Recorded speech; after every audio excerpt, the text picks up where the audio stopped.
Hello beautiful, welcome back to Everything Nice at Mitch Succulent Love, and please don't forget to hit the like and subscribe button kung bago ka sa aking channel. Baka naman, pa-subscribe na din mga be. Ayan.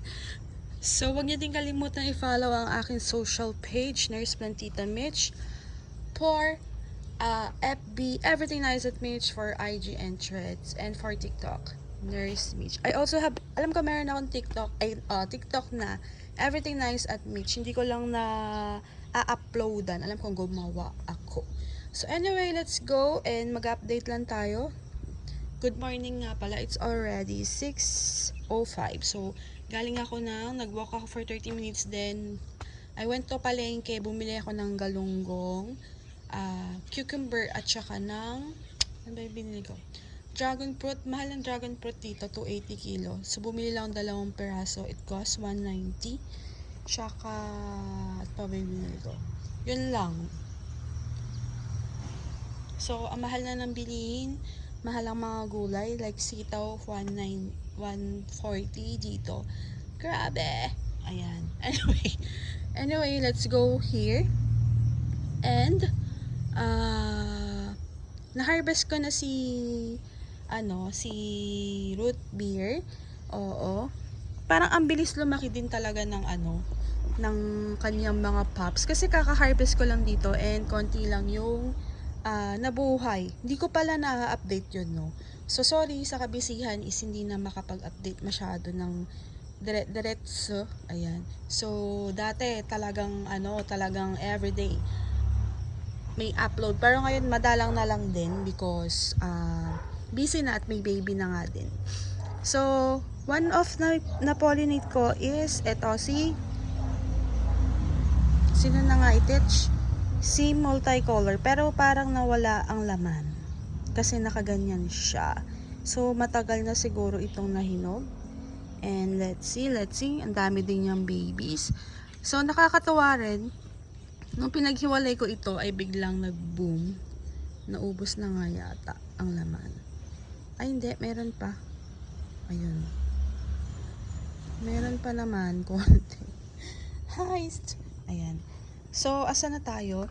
Ayun. So, nung pinagre-repat ko to, ayun, biglang dumami yung babies. Ito rin. Nung kinuhanan ko to ng mga babies, is mas nag-boom yung kanyang babies. I think doing repotting and then pahingahin natin si mother, it will give you more babies. Ayan. So, there are some na mahihinog na and baka mamaya hinog na hindi lang natin alam. So, kailangan nagka-crack siya. Oo. Though meron namang iba hindi nagka-crack is pwede nyo na sigurong pitasin. Oo. And others were flowering pa rin. And basang-basa nga sila because it rains here.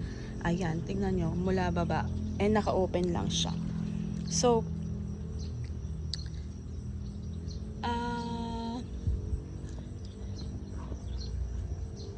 ayan, pahinog na yung mga pinopollinate ko and others ay hindi nga nagtuloy. Ito, hopefully is magtuloy. Oo, nahihinog na din yarn. And first time ko makakapag-pollinate ng BOS because madalang siya mag-flower before. Oo. Tapos, maliit yung kanilang flowers. Like, this one, BOS one. But nandito ng mga flowers nila. Ganun po ba talaga ang flowers ng BOS? Oo. Naging lang muna natin siya dito. Yan. Oo, with the view of the damos. Oo. Pag busy ka na talaga sa buhay at nakita nyo madamo, alam nyo na yon. Busy kasi. Oo, patawarin nyo na. Ayan. So, wala na akong ma-update in regards with the other succulent here is okay naman sila. So, yung mga nasa dulo is hindi na naambunan pero ilalagay ko yan dito. Ito din, na-pollinate natin. So, yung mga flower ng iba is hindi na makabuka because nababasa. And, meron tayong bisita. Happy is here! Hi, Happy! Say hi! Ayan.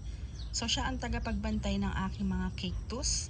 Very good ka sa akin, Happy, at magkakaroon ka ng treats. Oo. Ano kayong puti-puti na yarn? So yun lang, and thank you for watching Everything Nice at Mitch Succulent Love. This is your nurse Mandita saying God bless po. At lagi mag-ingat.